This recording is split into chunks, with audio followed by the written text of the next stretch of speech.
Olá pessoas, meu nome é Bruno, do canal Seja Melhor Que Ontem. Dando continuidade à playlist de estudos bíblicos, estamos aqui com o estudo 9, falando sobre a verdade sobre a morte. Hoje a gente vai aprender um pouco sobre a morte, os conceitos sobre ela.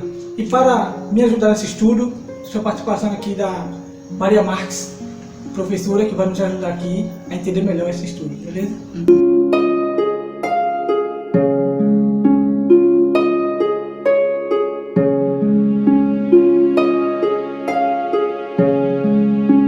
Olá, bom dia, boa tarde, boa noite, né? De acordo com o momento que você esteja assistindo. Obrigada, Bruno, pelo convite.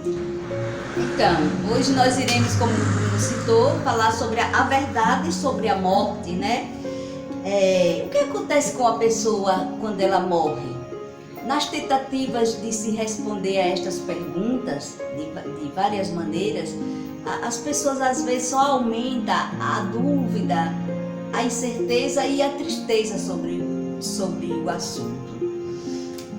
Algumas pessoas acreditam que quando uma pessoa morre, ou ela vai diretamente para o céu, ou vai diretamente para o inferno, e outras pessoas ainda acreditam, tipo, que a pessoa vira um espírito, que ela pode reencarnar várias vezes em um outro corpo.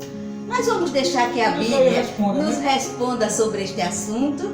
Se você acredita na Bíblia, a Bíblia ela explica de maneira clara e simples, né? Então, para os que acreditam ou para os que são curiosos até, os estudiosos, nós vamos então começar aqui a nossa conversa sobre o assunto, em forma de um estudo. Eu vou pedir o conselho de Deus, vamos fazer uma breve oração, beleza? Feche seus olhos. Oremos. Senhor Deus, eterno Pai, obrigado, Senhor, por mais uma oportunidade de poder estar passando a Tua palavra, Senhor. Nos abençoe nesse estudo, falando sobre a verdade sobre a morte, Senhor. Que o Senhor possa estar no comando de tudo, que a gente venha falar esperando por Ti, Pai. Nos abençoa quem está ouvindo esse estudo, Senhor. Mas que eu te peço, Pai, te agradeço, em nome de Jesus. Amém. Amém. Bom, para dar início ao estudo, temos aqui a primeira pergunta. Se você já viu outros vídeos, o primeiro vídeo, o segundo vídeo falando sobre a criação divina, você sabe que agora você vai saber, não vou nem dizer. Vai ser de acordo com essa pergunta. Que material Deus usou para criar o ser humano? E está lá em Maria José? Gênesis 2, 7. Você lê pra gente? Pronto, posso ler. Você lê pra gente aí, Gênesis, capítulo 2, verso 7. Que material Deus usou para criar o homem, conforme está escrito lá no primeiro livro da Bíblia. Vamos então deixar que a Bíblia fale. Diz o seguinte, Gênesis 2, versículo 7. Então formou o Senhor Deus ao homem do pó da terra, e lhe soprou nas narinas o fôlego de vida, e o homem passou a ser alma vivente. Logo, a criação do homem, a matéria-prima que Deus usou foi pó mais fôlego de vida. Deus modelou com o pó da terra o homem, soprou nas suas narinas e ele passou a ser alma vivente.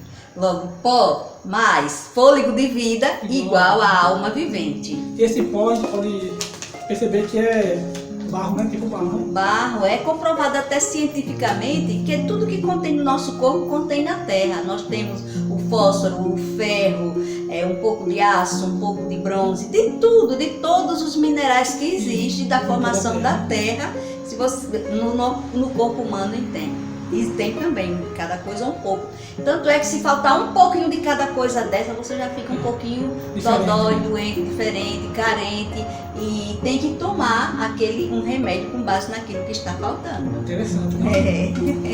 Dando continuidade, como você já sabe que Deus criou no pó da terra, segunda pergunta, né? A segunda pergunta, e eu vou pedir que você sempre leia o texto, por favor. A segunda pergunta é: como a Bíblia se refere à alma? Vamos ver o que nos diz Ezequiel 18:4 sobre a palavra alma.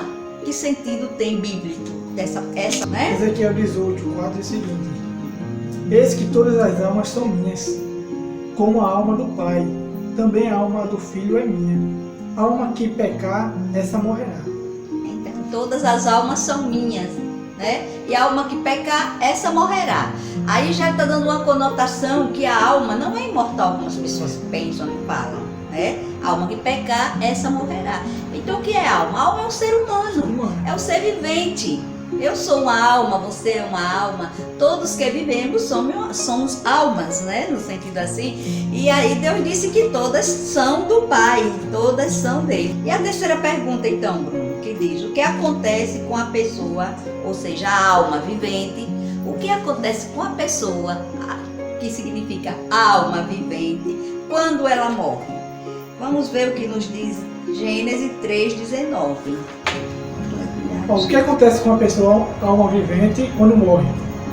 Primeiro, a gente vai saber a letra A, que está lá em Gênesis 3:19, diz o seguinte: no suor do rosto comerás o teu pão, até que tornes a terra, pois dela foste formado, porque tu és pó e ao pó tornarás.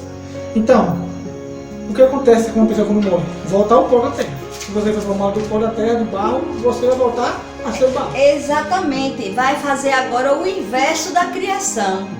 Vai fazer o inverso da criação. Como a gente não comentou, a gente comentou o seguinte: pó ou barro, né? Mais fôlego de vida, alma vivente. Na morte faz o inverso. O corpo volta ao pó, é costume, todo mundo costuma, né? Até nos enterros sepultamentos diz: o corpo volta ao pó, volte à terra e se torne pó, que foi a terra que veio da terra, né? E o fôlego volte para Deus. Então o ser vivo, a alma vivente, deixa de existir quando morre, porque o fôlego de vida, que é o espírito, sobe para Deus, né? E aí é o mistério entre Deus e nós, é o sobrenatural que vai agir nesse momento. E o corpo, para mais nada serve, como é feito do barro, vai para ali e ali ele se torna em barro. Para dar continuidade, né? A letra A, a gente sabe que voltou ao pó da terra. A letra B agora, o espírito. Ou o fôlego de vida. Vamos saber. Vamos ver o que Eclesiastes diz. 12, né? Para respondermos. 12:7 diz o seguinte. Sim. Eclesiastes 12:7 diz o seguinte: e o pó volte à terra, como era, e o espírito volta a Deus, que o deu. Exatamente, foi o que até eu já tinha adiantado já justamente, né?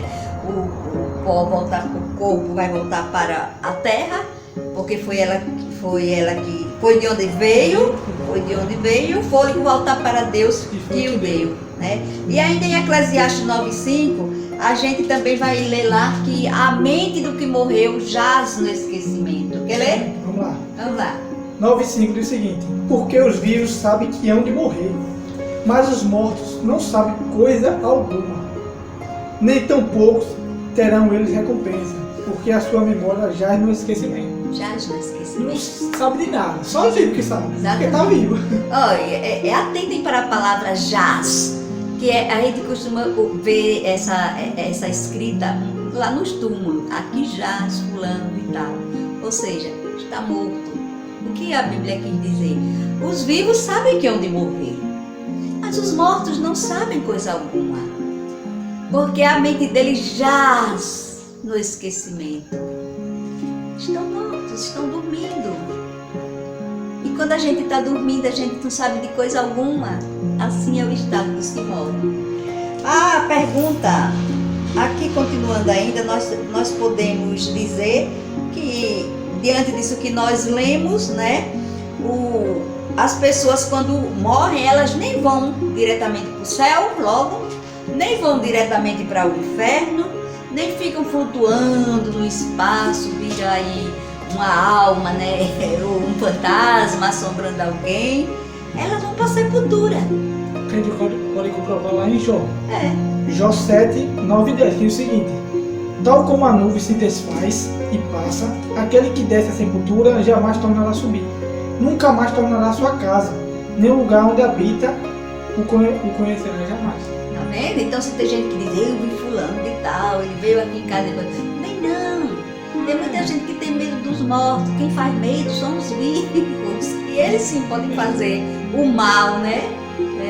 Mas os mortos, depois que morreu, acabou-se, né? Agora você que sabe isso, você não vai temer mais. Não vai ter mais medo, Agora quem não conhece tem medo, porque é um mito, né? O pessoal passa. É um mito que as pessoas criaram, tem medo de morto, tem gente que não olha o morto porque tem medo. Uns porque ficam sentidos, choram, mas a maioria porque tem medo, não entra no cemitério.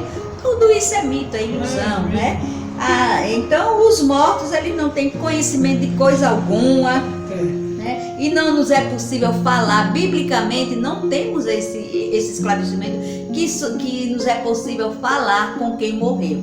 Gente, se alguém está falando com quem morreu, pode ter certeza que essa pessoa que não é a pessoa, é alguém, é um intermediário. A gente pode até sonhar com quem morreu. Eu, por exemplo, desde que eu perdi minha mamãe, eu sonho muito com minha mãe. Mas toda vez que eu sonho com ela, eu sonho como se ela estivesse viva. Na minha mente, ela está viva.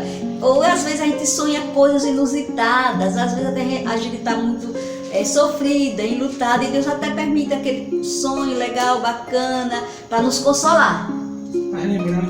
Para relembrar os momentos, até para nos dar certeza de que ela estará bem e de que um dia a gente vai nos reencontrarmos, mas a pessoa não tem permissão nem poder para depois da morte se levantar e vir se encontrar com ninguém. Certo, Bruno? Não é a pessoa que aparece quando vem, é algum ser disfarçado e geralmente vem para quem acredita. Para quem não acredita, já nem vem, já nem aparece. Né? Então, as pessoas creem no que querem crer e de acordo com o segmento religioso das pessoas, as pessoas então vai ter este contato, mas que biblicamente não é. Ele não volta aqui, o morto não volta. Bruno? Dando continuidade para a próxima pergunta, que diz o seguinte: quem unicamente possui imortalidade? Que está lá em 1 Timóteo 6,16. Posso ler? Pode ler. Diz o seguinte, 1 Timóteo 6,16: o único que possui imortalidade, que habita em luz inacessível, a quem homem algum jamais viu, nem é capaz de ver, a ele honra e poder eterno. Amém. Jesus Cristo. O único, né? Deus, a gente pode resumir com a palavra Deus, porque Jesus é Deus Pai, Deus Filho e Deus Espírito Santo. Os únicos que são imortais é a Trindade. A Trindade. Até os anjos eles não são imortais. Deus mantém eles na imortalidade. E nós também não gostamos de uma coisa, amiga. A gente não gosta da morte, porque nós também não fomos criados para morrermos. Nós não fomos criados para morrermos. Aí foi criados candidatos à imortalidade. Mas tivemos que passar por um teste. E nesse teste de que nós passaríamos a ser imortais, Adão e Eva fracassaram no teste. E daí, depois da entrada do pecado no mundo, veio a morte, que mais para frente aqui eu acho que a gente até vai tocar nesse assunto, né, sobre o que é. Mas é por isso que a gente não gosta da morte.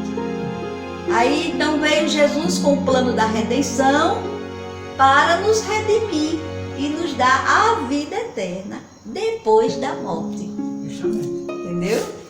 Agora, quinta pergunta diz o seguinte: sobre que condição o homem conservaria a sua imortalidade? Como Maria falou, como eu adiantei, né?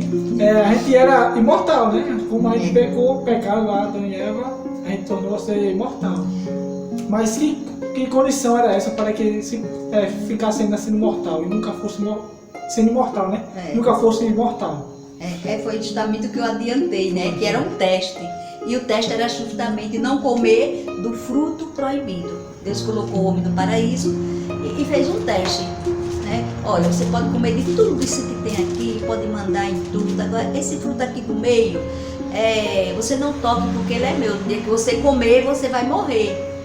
Vamos comprovar? Vamos comprovar. Gênesis 2, Isso. 15 e 16, diz o seguinte: e o Senhor Deus lhe deu esta ordem: e toda a árvore do jardim comerás livremente, mas da árvore do conhecimento do bem e do mal não comerás, porque no dia em que dela comeres, certamente morrerás.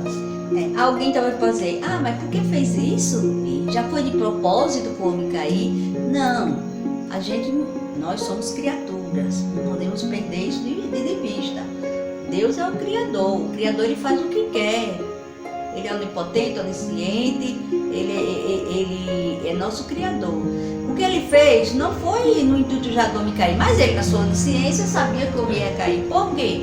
Porque Lúcifer já tinha sido expulso lá do céu, que é outro assunto, não sei se você já já falou sobre todo esse assunto. Ele veio diretamente aqui para o planeta Terra. Por que ele não foi para outro planeta? Tem outros planetas habitados. Porque ele sabia que os outros planetas já estavam povoados. Então é mais fácil enganar a duas pessoas, uma pessoa a duas ou a várias. Uma multidão. Então, Adão só estava aqui na Terra, Adão e Eva, e por isso que Deus preveniu, ó, e não coma, e nem fiquem só, andem sempre juntos. Eva começou a se distanciar de Adão e ele foi deixando, porque ele também sabia que não era para deixar ela só. Foi deixando, aconteceu que ambos comeram um fruto e por causa disso entrou o pecado no mundo, porque o não comer do fruto da ciência do bem e do mal, é o fruto proibido que a Bíblia chama de fruto da ciência do bem e do mal. Era como se fosse a lei de Deus, os 10 mandamentos ali. É? Passa a sexta pergunta. A sexta pergunta diz: o que foi que o pecado então ocasionou? Ele comer desse fruto da ciência do bem e do mal. O que foi que ocasionou ao ser humano, Bruno? Veja aí Romanos 5:12 e 6:23, o que é que nos diz? 5:12 diz o seguinte: portanto, assim como por um só homem entrou o pecado no mundo, Adão, e pelo pecado a morte, assim também a morte passou a todos os homens, porque todos pecaram. Exatamente. Assim como por um só homem entrou o pecado no mundo, por esse mesmo homem veio a morte, que não era para ter morte. Entendeu? Não era para ter a morte. A morte é uma coisa estranha na nossa vida, porque no nosso DNA a gente não aceita morrer. E até Deus não aceita, tanto é que Ele criou o plano da redenção para um dia nos tornarmos imortais. Porém, ainda não somos. Não somos. Né? E Ele disse, e assim como e o pecado passou a todo vivente, e todo vivente passou a ser mortal, porque quem nos tornou mortais foi o pecado. E Romanos 6:23 diz o seguinte: porque o salário do pecado é a morte, mas o dom gratuito de Deus é a vida eterna em Cristo Jesus, nosso Senhor. Exatamente, gente. Que salário é esse? A gente nunca está satisfeita com os nossos salários. Sempre achamos que ganhamos menos do que precisávamos e do que merecíamos. Mas esse salário do pecado, ninguém queria. Ninguém quer não. Ninguém quer. A Bíblia diz que o salário do pecado, a recompensa de ter pecado, foi morrer. Mas graças a Jesus. O povo costuma dizer: olha, há jeito para tudo, só não tem para a morte. Eu quero dizer para vocês que há jeito também para a morte, porque para a morte há a ressurreição. E espero estar nessa ressurreição. Nós, né? Todos nós, você também, Maria aqui. É. E eu.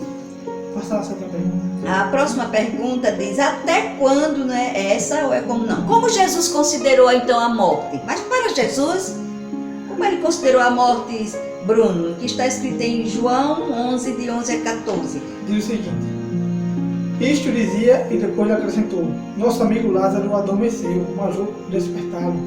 Disseram-lhe depois os discípulos: Senhor, se dormes, estará salvo.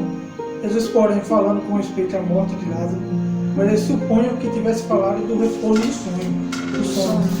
Então Jesus lhe disse claramente: Lázaro morreu.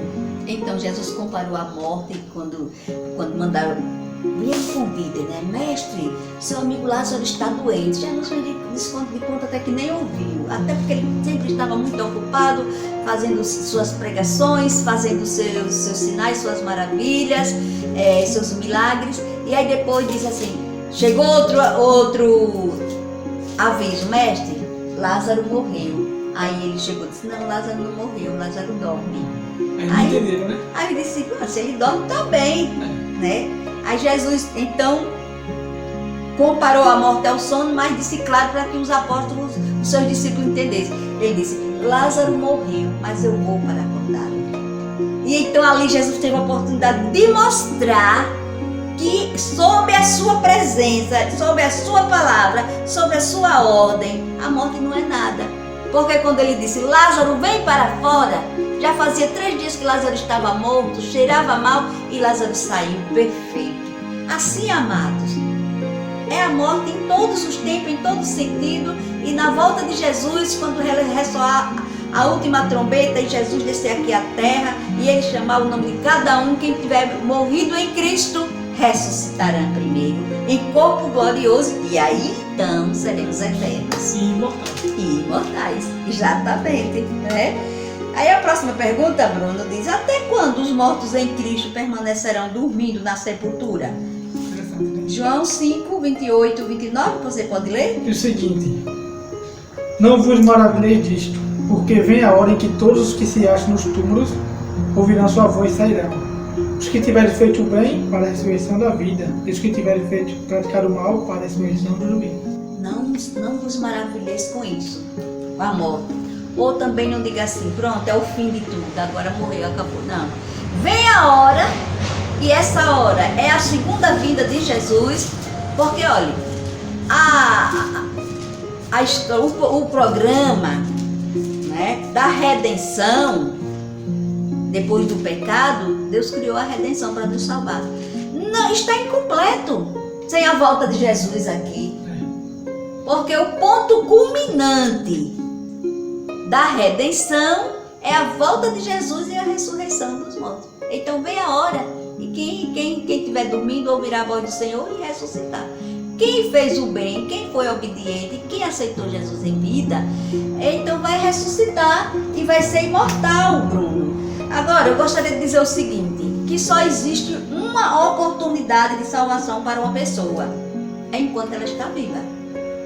Sim. Não existe oportunidade de salvação depois da morte. Não adianta fazer missa de 7º dia, de 30 dias, de 1 ano, 2 anos, e até enquanto você viver fazendo missa para botar a pessoa no céu para dar a salvação. Isso não é bíblico, lamento dizer, com todo o respeito que nós temos aos nossos irmãos católicos, mas esse assunto aí não tem fundamento bíblico, nem tem apoio bíblico. A única forma que a gente tem de sermos salvos, Bruno, de uma pessoa ter a oportunidade de ser salva é enquanto ela está viva. Se ela aceita ou não. Se você aceita que Jesus veio aqui, que Jesus lhe criou, e que depois do pecado ele prometeu que nasceria de mulher, que viveria aqui como homem, mas sem pecado, morreria pelos nossos pecados. Se você aceita o sacrifício bíblico de Deus em sua vida, aí quando você morrer, você crê que ele vai voltar e que ele vai lhe ressuscitar, então você é um salvo em Cristo Jesus. É simples assim. Crer no Senhor Jesus, será salvo tu e a tua casa. Agora essa daqui é a melhor pergunta que tem. É? Vamos lá então. Qual série que você vai fazer? Quer que eu faça a pergunta? Qual vai ser a recompensa dos que participarem da primeira ressurreição?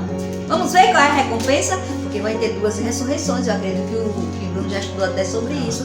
A primeira ressurreição, bem-aventurado e justo, bem-aventurado e feliz é quem participa da primeira ressurreição. Esses não provarão da morte eterna. É que essa primeira morte não é uma morte, é um sono. Agora, depois da ressurreição, aí sim, uns vão para a vida eterna e outros para a perdição eterna. Qual é essa recompensa, Bruno? Você pode ler para a gente? É 1 Coríntios 15, do 51 ao 53, diz o seguinte: eis que vos digo um mistério, nem todos dormiremos, mas transformados serão todos. No momento, no abrir e fechar de olhos, e ressoar da última trombeta.